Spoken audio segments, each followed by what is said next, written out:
What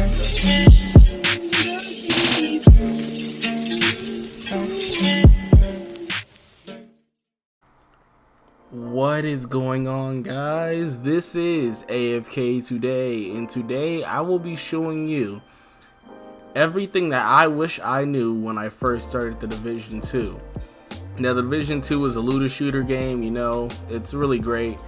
The first one was already decent, but this game just expands upon that and fixes all the problems of the first one. Now, I recently did hit level 30, which is max level so far, and I figured out things along the way that I wish I knew before I actually started playing. We're in the White House right now. Now, when you first start playing, you're going to see types of missions, right? You're going to see these main missions right here, and then you're going to see these missions that are shaped like this. These are the side missions. Now, the main missions always give a good amount of XP to level up. And the side missions give XP, but not as much as a main mission would. Now, main missions stay here, side missions, they disappear when you do them. But what I noticed is that you should really focus more on doing main missions rather than doing side missions. Because once you get to the later levels, it's a lot harder to level up. But when you do a main mission, either you're probably going to level up, or you might level up next time you do pretty much anything, whether it be like a side mission or a control point. Now keep that in mind when you play through this game for the first time. The next thing I wanted to talk about, guys, were the skills in this game. Now, when I first started playing, I was using Seeker Mine and I was using Pulse. But the more I played, the more I realized that I was running out of shields a lot faster because enemies were tearing into me. Like, if you give the enemies in this game a chance, they will tear into you and destroy you. So after running out of shields for a while, I realized that maybe I should use the Chem Launcher. And what the Chem Launcher does, it is allows you to heal your armor and your teammates' armor.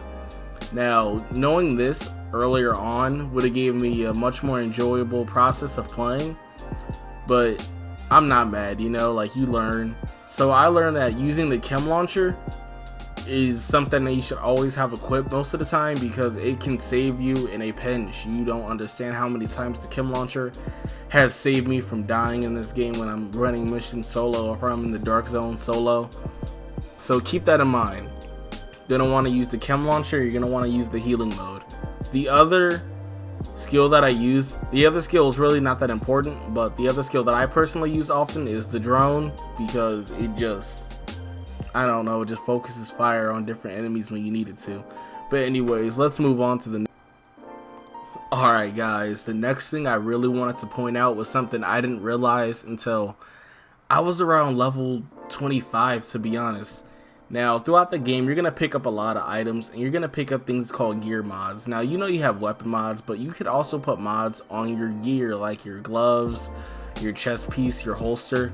Now, this completely went over my head, and I feel kind of stupid for not realizing it, that gear mods are mods for your gear. Now, if you can see here, you can actually, well, I guess you can't put mods on this item in particular, but what about this one? Yeah, look, see, you can put mods on your gear, and you can do things like critical range, resist to shock, shotgun, critical damage, and depending on your build for your character, these things can come in handy for a little bit of boost, you know? Now, I really wish I knew this sooner so I could be more effective in combat, but you know, we live and we learn. So remember, guys, if you pick up gear mods, be sure to see what you could do, you know, put some mods on your gear. You could also dye it too, change the color. I don't know, I don't really ever use these, but you know, you got the bushwood green, whatever. But you also have these gear mods, so be sure to be using gear mods. And honestly, I'm still not using them, and I need to get on that and start speccing for my character build, you know. So that's the next step, guys. Make sure you put mods on your gear. Alright, guys, on the topic of mods, I wanted to take a time to talk about weapon mods. Now, weapon mods add different traits to your weapons, such as this one, optimal range, this one, stability, this one, accuracy, Now, unlike gear mods, you don't pick these up from drops or out of crates.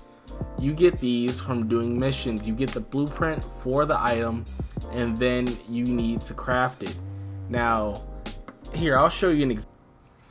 Alright guys, if you take a look into the left side of the screen, you can see the rewards for this mission are food conservation and a blueprint for the Omega 556 rifle suppressor. Now, this is an example of how you get weapon mods. Now, by doing this side mission is going to give me a suppressor for all rifles that use the 556 caliber. Now, keep this in mind when you do your side missions or when you're trying to think about something you need to do. Consider what are your rewards for this.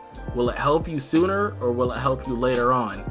Now, this is probably something that I probably should have done probably earlier on, or probably as soon as I got to this area, the West End. Now, this is probably going to be the next mission that I do.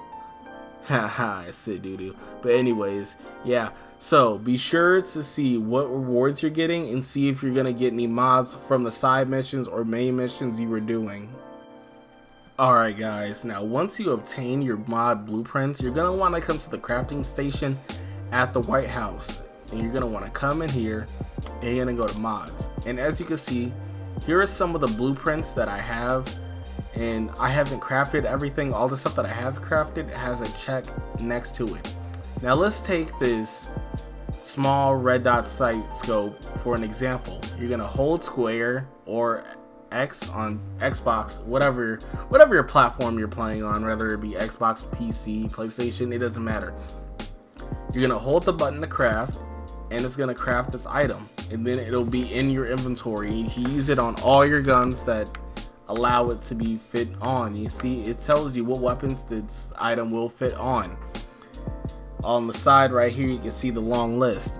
Now, be careful though, when crafting items, it does take materials and money, and money is something that is kind of hard to come by in this game. Like, it's not too hard, but it is a challenge to build up a decent amount of currency. Now you can see these are all the mods that I have and have crafted, and depending on what you're looking for, it depends on what mods you're gonna want. Honestly, you should probably just go ahead and craft them all as you get them. Or maybe just craft what you want. I don't know, just having it there when you need it seems to be more convenient than having to come back here to craft something different. But one thing that they did change since the game came out, mods used to have mainly a pro and a con, but some mods they changed to just have pros. Like this vertical grip, it didn't used to always be just plus accuracy. It used to be plus accuracy minus something like stability. I'm not quite sure what it was exactly, but for all new players in the game, this is going to leave you at a better advantage. So be sure to take full advantage of weapon mods. So remember, once you get a new mod, come here and craft it. But like I said, it takes currency and it takes crafting materials, so keep that in mind. Alright guys, one thing I almost forgot to put in this video were the projects. So you're gonna come to one of the project desks around the map. They're pretty much at settlements or the White House, and you can see that these are projects you can do. These are little, pretty much they're side quests almost, and they give XP and other rewards. Now this one gives a bounty and XP, this one gives a bounty and XP, and another bounty and XP. But these right here, these two right here, these are different. These give XP and they give blueprints. So if you're a low level and you want to level up faster, but you don't constantly want to do missions and blast through the story of the game really fast, you can come here and you can do the projects. Now this one in particular will give me a large amount of XP, which I guess I don't really need at this point. And it'll give you a replica for a gun, or it might give you a blueprint for a sight. Now, these are easy ways to level up just by doing random things around the map. Now, as you can see, this one says, all I need for this one is to complete 2 activities in the Foggy Bottom. That's really simple. It's probably like a control point or a public execution you need to stop. These are really easy to get done and won't take that much time, and you get great benefits from doing it. In this one, I just need to donate one more backpack. Do I have a backpack to donate? No, I don't. Can I buy a backpack real quick to donate? Yeah, I could buy a backpack, and then I can sell the one that I'm wearing right now. So we're gonna switch the sell.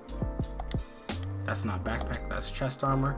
So I'm going to equip this backpack, and we're gonna come here and we're gonna sell the other one. So we're gonna come here, check this out, check this out.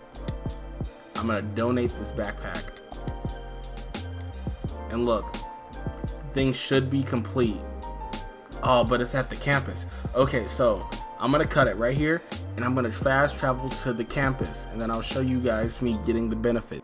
Alright guys, we are back and we're at the campus. Now if we come to projects here, look at that, project finished, and we just got all that XP, and we got this blueprint.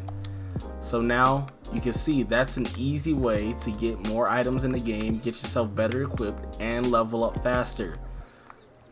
Now these, like I said, these are really easy to do, and honestly I didn't know about this for a long time. When I first started playing this game, I didn't know about the projects until I was around level 15, which kind of sucks because I could have been a lot higher, a lot faster, without blowing through the story extremely fast.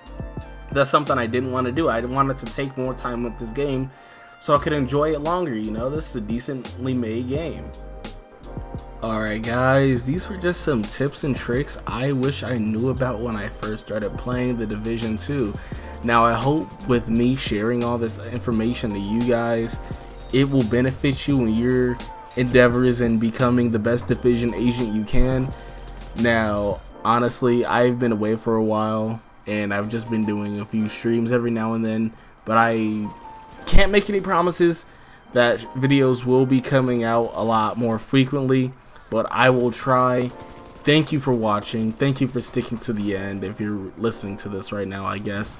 And thank you if you are subscribed. If you're not subscribed, go ahead and maybe subscribe if you like this video. If you guys like this video in particular, go ahead and leave a like. If you guys didn't like this video, go ahead and leave a like. And I'm gonna go AFK for a bit.